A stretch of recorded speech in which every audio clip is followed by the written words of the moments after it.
வணக்கம். புதுவை மற்றும் அதனை சுற்றியுள்ள பகுதிகளில் நடைபெற்ற பல்வேறு நிகழ்வுகளை பிரதிபலிக்கும் கமலா தொலைக்காட்சியின் செய்திகளுக்காக பிரபாவதி. விரிவான செய்திகளை காண்பதற்கு முன் தலைப்புச் செய்தியை பார்க்கலாம். அரியாங்குப்பம் அருகே கல்லூரி மாணவர்களுக்கு கஞ்சா விற்கும் 2 வாலிபர்கள் கைது. புதுச்சேரியின் அடையாளமாக திகழும் குபேர் மார்க்கெட்டை இடிப்பதற்கு வியாபாரிகள் எதிர்ப்பு. காவல்துறை உதவியுடன் மார்க்கெட்டை இடிக்கும் பணி நடைபெற்று வருகிறது. தென்பெண்ணை ஆற்றில் மணல் திருட்டு, 5 பேர் கைது. இனி விரிவான செய்திகள். விளையாட்டு பயிற்சியாளர்களுக்கான காலி பணியிடங்களை நிரப்ப வலியுறுத்தி விளையாட்டு பயிற்சியாளர்கள் சங்கத்தினர் உள்துறை அமைச்சர் நமச்சிவாயத்தை சந்தித்து கோரிக்கை மனு அளித்தனர். புதுச்சேரி சட்டப்பேரவையில் உள்துறை மற்றும் விளையாட்டுத்துறை அமைச்சர் நமச்சிவாயத்தை சந்தித்து விளையாட்டு பயிற்சியாளர்கள் சங்க தலைவர் ஆனந்த் பாஸ்கர், செயலாளர் ராஜசோழ பெருமாள் மற்றும் நிர்வாகிகள் கோரிக்கை மனுவை அளித்தனர். அந்த மனுவில் புதுச்சேரி மாநிலத்தில் புதிய விளையாட்டு பயிற்சியாளர்களுக்கான பணியிடங்கள் கடந்த 10 ஆண்டுகளாக அறிவிக்கப்படவில்லை என்பதால் உடனடியாக வேலைவாய்ப்பு அறிவிக்க வேண்டும். NIS பயிற்சி முடித்த உள்ளூர் விளையாட்டு நிபுணர்களுக்கு முன்னுரிமை அளிக்க வேண்டும். மேலும் பிற மாநிலங்களைப் போல புதுச்சேரியிலும் விளையாட்டு பயிற்சியாளர்களுக்கு வயது வரம்பு 45ஆக உயர்த்தப்பட வேண்டும். புதுச்சேரி ஒன்றிய பகுதிகளின் காலி இடங்கள் உடனடியாக நிரப்பப்பட வேண்டும். விளையாட்டு வளர்ச்சி திட்டங்களில் உள்ளூர் பயிற்சியாளர்களை நிரந்தர பணியில் அமர்த்த வேண்டும். SDAPஐ முழுமையாக செயல்படுத்த நடவடிக்கை மேற்கொள்ள வேண்டும். இதற்கான அனைத்து நிலைகளிலும் உரிய முடிவுகள் எடுக்கப்பட வேண்டும் என்பதுடன் துறை சார்ந்த விளையாட்டு நிபுணர்களை விளையாட்டு திட்டங்களை திட்டமிடும் வகையில் முன்னேற்றப்பட வேண்டும் என்றும் வலியுறுத்தினர். மனுவை பெற்றுக்கொண்ட அமைச்சர் நமச்சிவாயம் விரைந்து நடவடிக்கை எடுப்பதாக உறுதி அளித்தார்.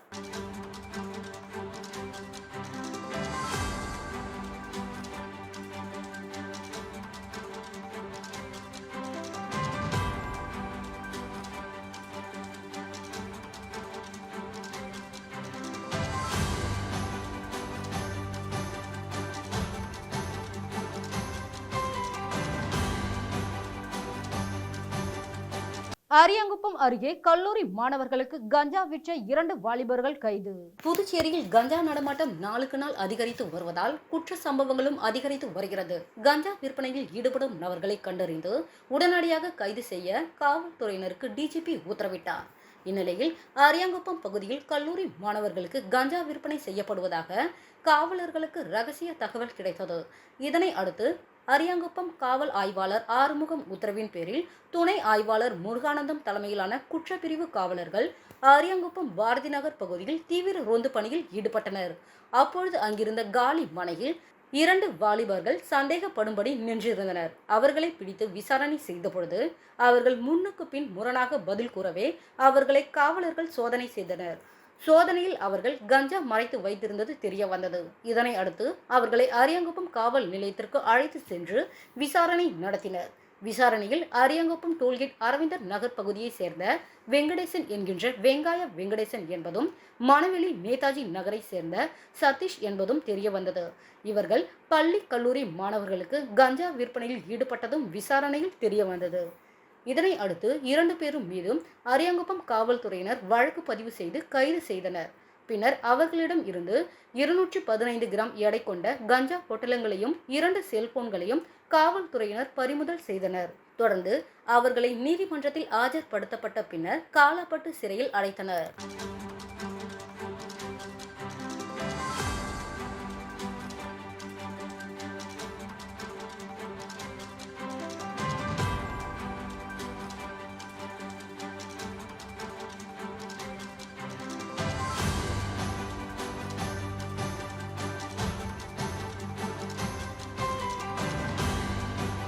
பாகூர் அருகே தென்பெண்ணை ஆற்றில் மணல் திருட்டு, 5 பேர் கைது. புதுச்சேரி மாநிலம் பாகூர் அருகே சோரியாங்குப்பத்தில் தென்பெண்ணை ஆறு உள்ளது.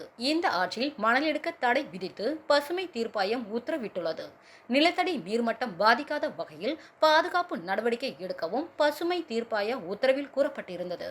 இதற்கிடையே சாத்தனூர் அணையில் இருந்து தண்ணீர் திறந்துவிடப்பட்டதால் தென்பெண்ணை ஆற்றில் வெள்ள அபாய எச்சரிக்கை விடுக்கப்பட்டுள்ளது.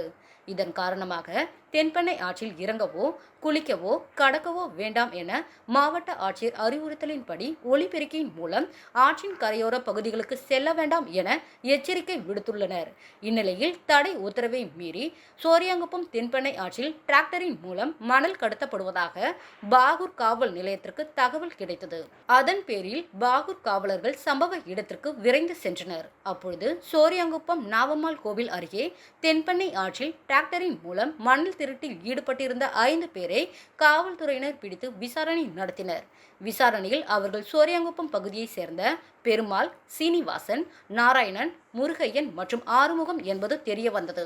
மேலும் விசாரணையில் அவர்களுக்கு சொந்தமான இடத்தில் மணல் எடுத்ததாக கூறியதின் பேரில் தாசில்தார் உத்தரவின் பேரில் அவர்களுக்கு சொந்தமான இடமா அல்லது அரசுக்கு சொந்தமான இடமா என்பது குறித்து ஆய்வு செய்ய VAO மற்றும் சர்வே அதிகாரிகளுக்கு உத்தரவிட்டார். அதன் பேரில் அவ்விடத்தை ஆய்வு செய்தபொழுது அது அரசுக்கு சொந்தமான இடம் என்பதும் தெரிய வந்தது. இதனை அடுத்து மணல் திருட்டில் ஈடுபட்ட 5 பேர் மீது பாகூர் காவல்துறையினர் வழக்கு பதிவு செய்து அவர்களை கைது செய்தனர். மேலும் மணல் திருட்டிற்கு பயன்படுத்திய டிராக்டர்களை பறிமுதல் செய்து விசாரணை நடத்தி வருகின்றனர். புதுச்சேரியின் அடையாளமாக திகழும் குபேர் மார்க்கெட்டை இடிப்பதற்கு வியாபாரிகள் எதிர்ப்பு தெரிவித்து வருகின்றனர். ஆனால் காவல்துறை உதவியுடன் JCB இயந்திரத்தின் மூலம் மார்க்கெட்டை இடிக்கும் பணி நடைபெற்று வருகிறது. புதுச்சேரியில் பிரெஞ்சு ஆட்சி காலத்தில் கட்டப்பட்ட குபேர் மார்க்கெட் இன்றும் புதுச்சேரியின் அடையாளமாக திகழ்ந்து வருகிறது. புதுச்சேரியில் ஒயிட் டவுன் என்று சொல்லக்கூடிய நகரத்தின் மைய பகுதியில் இந்த மார்க்கெட் இயங்கி வருகிறது.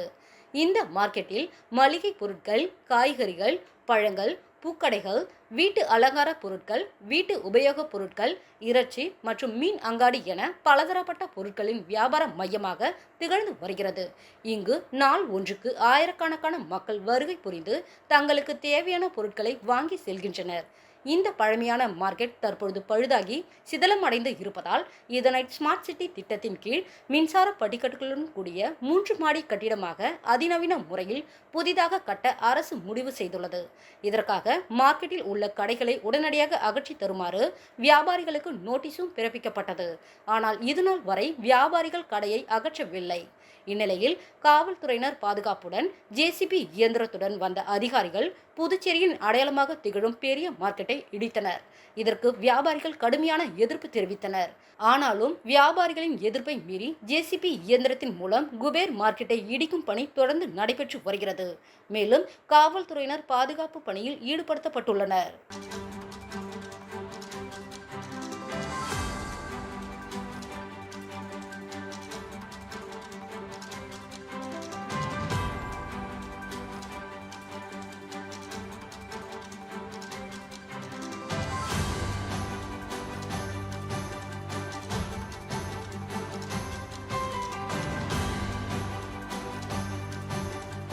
ஸ்ரீ மணக்குள விநாயகர் பொறியியல் கல்லூரி சட்ட மாணவர்களுக்கான பிரம்மாண்ட சேர்க்கை மிக சிறப்பாக நடைபெற்றது. ஸ்ரீ மணக்குள விநாயகர் பொறியியல் கல்லூரி சட்ட கல்வி மையம் BA LLB, BBA LLB மற்றும் LLB மாணவர்களின் புதிய தொகுதிகளை வரவேற்கும் ஒரு அற்புத சேர்க்கை நாள் கொண்டாட்டத்தை நடத்தியது. இந்த நிகழ்வில் புகழ்பெற்ற சட்ட வல்லுநர்கள், கல்வி தலைவர்கள் மற்றும் பெற்றோர்கள் கலந்து கொண்டு ஆர்வமுள்ள சட்ட வல்லுநர்களுக்கு ஒரு ஊக்குவிக்கும் தோனியை அமைத்தனர். இந்த விழாவில் சென்னை உயர்நீதிமன்ற நீதிபதி பாலாஜி அவர்கள் சிறப்பித்தார். சட்ட தொழிலில் நுழைந்த பிறகு சட்ட மாணவர்கள் 3 பிரிவுகளாக நீதிமன்றம், வழக்கு மற்றும் வாடிக்கையாளர்கள் ஆகியவற்றை ஒருபொழுதும் மறக்கக்கூடாது என்றும் அவர் வலியுறுத்தினார். தக்ஷஷீலா பல்கலைக்கழகத்தின் வேந்தரும் ஸ்ரீ மணக்குள விநாயகர் கல்வி அறக்கட்டளையின் தலைவரும் நிர்வாக இயக்குநருமான தனசேகரன் தலைமை உரை நிகழ்த்தினார். சட்ட திறமையை வளர்ப்பதில் நிறுவனத்தின் அர்ப்பணிப்பையும் சமூக பொறுப்புள்ள மற்றும் திறமையான சட்ட நிபுணர்களை உருவாக்குவதற்கான அதன் தொலைநோக்கு பார்வையையும் அவர் எடுத்துரைத்தார். மாணவர்களை சட்ட அறிவு மட்டுமல்ல, விமர்சனம், சிந்தனை மற்றும் வலுவான சமூக பொறுப்புணர்வுடன் சிந்திக்க வைப்பதே எங்களின் நோக்கம். ஸ்ரீ மணக்குள விநாயகர் கல்வி அறக்கட்டளையின் முக்கிய உறுப்பினர்களின் பாராட்டு உரை அவர்களின் நுண்ணறிவுகளையும் ஊக்கத்தையும் வழங்கியது. ஸ்ரீ மணக்குள விநாயகர் கல்வி அறக்கட்டளையின் செயலர் நாராயணசாமி, ஸ்ரீ மணக்குள விநாயகர் கல்வி அறக்கட்டளையின் பொருளாளர் ராஜராஜேந்திரன், ஸ்ரீ மணக்குள விநாயகர் கல்வி அறக்கட்டளையின் இணை செயலாளர் வேலாயுதம் ஆகியோர் கூட்டாக தங்களின் வாழ்த்துக்களை தெரிவித்து சட்ட கல்வி மையத்தின் நிர்வாகத்தை அசைக்க முடியாத ஆதரவையும் மீண்டும் வலியுறுத்தினர். ஸ்ரீ மணக்குள விநாயகர் பொறியியல் கல்லூரியின் இயக்குனர் மற்றும் முதல்வர் வெங்கடாச்சலபதி அன்பான வரவேற்பை நிகழ்த்தினார். புதிய மாணவர்களை கல்லூரி சமூகத்தில் முறையாக இணைத்து எதிர்கால கல்வி பயணத்தை கோடிட்டு காட்டினார். சட்ட கல்வி மையத்தின் டீன் டாக்டர் வின்சென்ட் அற்புதம் அவர்கள் நன்றியுரை வழங்கினார். பூரணாங்குப்பம் பகுதியில் எழுந்தருளி உள்ள அருள்மிகு ஸ்ரீ பூரணி பொற்களை சமைத ஸ்ரீ வில்லுக்கட்டி அய்யனாரப்பன் கோவிலில் 40வது நாள் மண்டல பூஜை மிக சிறப்பாக நடைபெற்றது. புதுச்சேரி மாநிலம் பூரணாங்குப்பம் கிராமத்தில் 400 ஆண்டுகள் பழமை வாய்ந்த அருள்மிகு ஸ்ரீ பூரணி பொற்களை சமைத ஸ்ரீ வில்லுக்கட்டி அய்யனாரப்பன் கோவில் உள்ளது. அந்த கோவிலில் செப்டம்பர் மாதம் 5ஆம் தேதி கும்பாபிஷேக விழா நடைபெற்றது. அந்த விழாவினை தொடர்ந்து மண்டல பூஜைகள் தினசரி நடைபெற்று வருகிறது. அதன் ஒரு பகுதியாக 40ஆம் நாள் மின் விளக்குகளால் அலங்கரிக்கப்பட்டு சிறப்பு பூஜை செய்து அலங்காரத்தில் ஸ்ரீ பூரணி பொற்களை சமைத வில்லுக்கட்டு அய்யனாரப்பன் சுவாமி பக்தர்களுக்கு காட்சியளித்தார். முன்னதாக அனைத்து சுவாமிகளுக்கு சிறப்பு அபிஷேகமான சந்தனம், பால், தயிர், இளநீர், தேன், அபிஷேகத்தூள், பன்னீர் போன்ற வாசனை திரவியங்கள் மூலம் விசேஷ அலங்காரங்கள் செய்யப்பட்டது. தொடர்ந்து மகா தீபாராதனை காண்பிக்கப்பட்டது. முன்னாள் அறங்காவலர் குழு பொருளாளர் தண்டபாணி என்கின்ற அமுதலிங்கம், ஜெயந்தி குடும்பத்தினர் ஏற்பாடு சிறப்பாக செய்திருந்தனர். பூஜையின் திருப்பணி குழு தலைவர் முருகேசன் மற்றும் உறுப்பினர்கள் முன்னிலை வகித்தனர். முன்னாள் அறங்காவலர் குழு தலைவர் எழில் ராஜா மற்றும் நிர்வாகிகள், கிராம முக்கியஸ்தர்கள், பெண்கள் உள்ளிட்ட ஏராளமான பக்தர்கள் கலந்து கொண்டு சுவாமி தரிசனம் செய்தனர். மண்டல பூஜையில் கலந்து கொண்ட பக்தர்களுக்கு முடிவில் 5 வகையான பிரசாதங்கள் மற்றும் இனிப்புகள் வழங்கப்பட்டது. அதனைத் தொடர்ந்து ஊர் முக்கியஸ்தர்களுக்கு பொன்னாடை போர்த்தி மரியாதை அளிக்கப்பட்டது.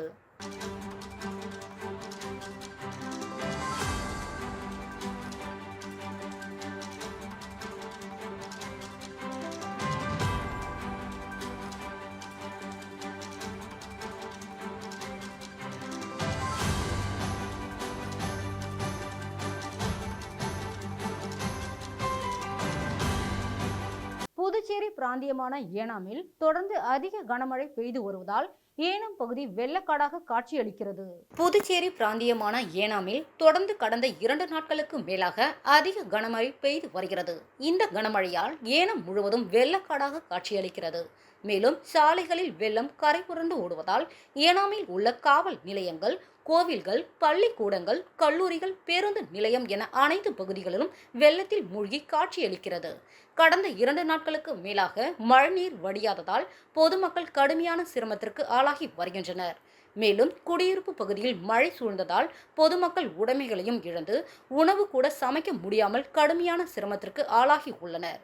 எனவே புதுச்சேரி அரசு அதில் உடனடியாக தலையிட்டு மழைநீரை வடிவதற்கு உடனடி நடவடிக்கை எடுக்க வேண்டும் என்று பாதிக்கப்பட்ட மக்கள் கோரிக்கை விடுத்துள்ளனர்.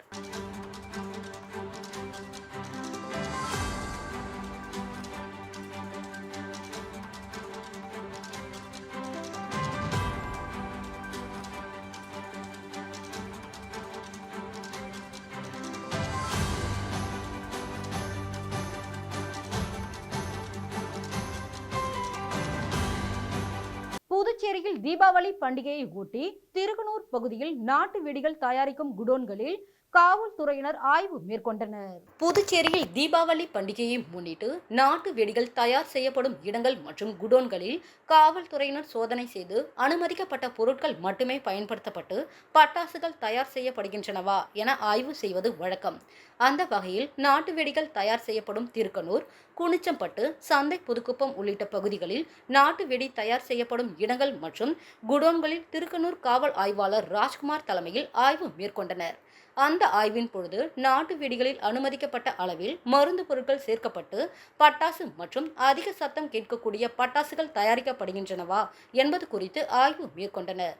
மேலும் நாட்டு வெடிகள் உற்பத்தி செய்யும் பொழுது அரசின் வழிகாட்டு நெறிமுறைகளை பின்பற்ற வேண்டும் எனவும் பட்டாசு உற்பத்தி செய்யும் தொழிலாளர்களின் பாதுகாப்பு உறுதிப்படுத்த வேண்டும் என அறிவுறுத்திய காவலர்கள் விதிமுறைகளை மீறி பட்டாசுகள் உற்பத்தி அல்லது விற்பனை செய்தால் கடுமையான நடவடிக்கை எடுக்கப்படும் எனவும் எச்சரித்தார்.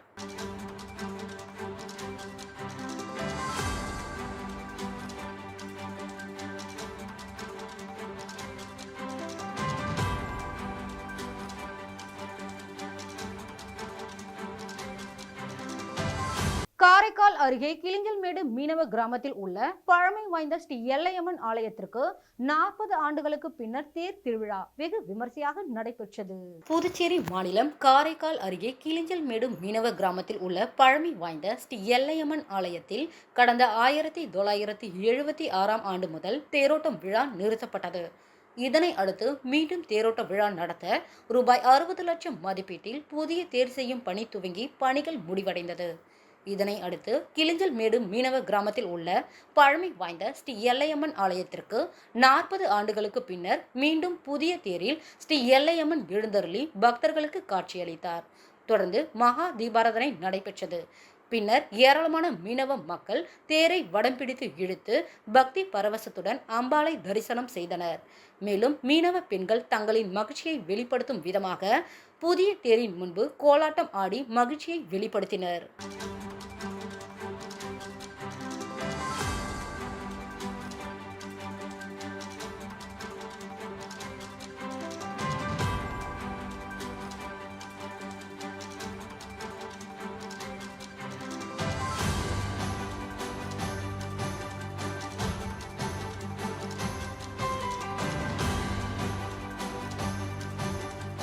திண்டிவனம் இலுப்பைத்தோப்பு ராஜராஜேஸ்வரி அம்மன் கோவிலில் மண்டல பூஜை விழா மிக சிறப்பாக நடைபெற்றது. விழுப்புரம் மாவட்டம் திண்டிவனம் இலுப்பைத்தோப்பு ராஜராஜேஸ்வரி அம்மன் கோவிலில் நடைபெற்ற மண்டல பூஜை விழாவில் மூலவர் ராஜராஜேஸ்வரி அம்மனுக்கு அபிஷேக பொடி, பச்சரிசி மாவு, மஞ்சள் தூள், பால், தேன் உள்ளிட்ட பல்வேறு வகையான அபிஷேகங்கள் செய்யப்பட்டது. தொடர்ந்து சந்தனக்காப்பு அலங்காரத்தில் பக்தர்களுக்கு காட்சியளித்த மூலவர் ராஜராஜேஸ்வரி அம்மனுக்கு மகா தீபாராதனை காண்பிக்கப்பட்டது. இதில் திரளான பக்தர்கள் கலந்து கொண்டு சுவாமி தரிசனம் செய்தனர். திண்டிவனத்தில் தமிழ்நாடு ஓய்வு பெற்ற பள்ளி கல்லூரி ஆசிரியர் நலசங்கத்தின் மாவட்ட மாநாடு வெகு சிறப்பாக நடைபெற்றது. தமிழ்நாடு ஓய்வு பெற்ற பள்ளி கல்லூரி ஆசிரியர் நலசங்கத்தின் மாவட்ட மாநாடு திண்டிவனத்தில் உள்ள தனியார் உணவகத்தில் மாவட்ட தலைவர் காமராஜ் தலைமையில் நடைபெற்றது. மாநில பொதுக்குழு உறுப்பினர் மேரி வினோதினி மற்றும் முன்னாள் மாவட்ட தலைவர் ஏகாம்பரம் ஆகியோர் முன்னிலை வகித்தனர். மாவட்ட செயலாளர் சண்முகம் அனைவரையும் வரவேற்றார். மேலும் மாநில பொதுச் செயலாளர் பர்வதராஜன், ஆசிரியர்கள் மாநில மகளிர் ஆணைய உறுப்பினர் சீதாபதி சொக்கலிங்கம், ஒலக்கூர் ஒன்றிய குழு பெருந்தலைவர் சொக்கலிங்கம், திண்டிவனம் நகர செயலாளர் கண்ணன், திண்டிவனம் நகரமன்ற உறுப்பினர் சின்னசாமி ஆகியோர் சிறப்புரையாற்றினார்கள். மேலும் இதில் பதவி உயர்த்தப்பட்ட பட்டதாரி மற்றும் தமிழாசிரியர் கழக நிறுவனர் ராமமூர்த்தி, மாநில துணைத் தலைவர் தியாகராஜன், சங்க நிர்வாகிகள் பரந்தாமன், நெடுமாறன், ஏழுமலை, சுப்பிரமணி உள்ளிட்ட பலர் கலந்து கொண்டனர். இறுதியாக மாநில துணைத் தலைவர் தியாகராஜன் விழா நன்றியுரை ஆற்றினார். மாவட்ட பொருளாளர் மாரிதாஸ் நன்றி கூறினார். இக்கூட்டத்தில் மத்திய அரசு, மாநில அரசும் கொரோனா காலத்தில் கொடுக்கப்படாமல் நிறுத்தி வைக்கப்பட்டுள்ள 18 மாத அகவிலைப்படி உயர்வை வழங்க வேண்டும், மத்திய அரசு 2020 தேசிய கல்விக் கொள்கையை கைவிட்டு சமூக நீதியை நிலைநாட்ட வேண்டும் உள்ளிட்ட தீர்மானங்கள் நிறைவேற்றப்பட்டது. மீண்டும் தலைப்புச் செய்திகள். அரியாங்குப்பம் அருகே கல்லூரி மாணவர்களுக்கு கஞ்சா விற்ற 2 வாலிபர்கள் கைது. புதுச்சேரியின் அடையாளமாக திகழும் குபேர் மார்க்கெட்டை இடிப்பதற்கு வியாபாரிகள் எதிர்ப்பு. காவல்துறை உதவியுடன் மார்க்கெட்டை இடிக்கும் பணி நடைபெற்று வருகிறது. தென்பெண்ணை ஆற்றில் மணல் திருட்டு, 5 பேர் கைது. இத்துடன் செய்திகள் நிறைவடைகிறது.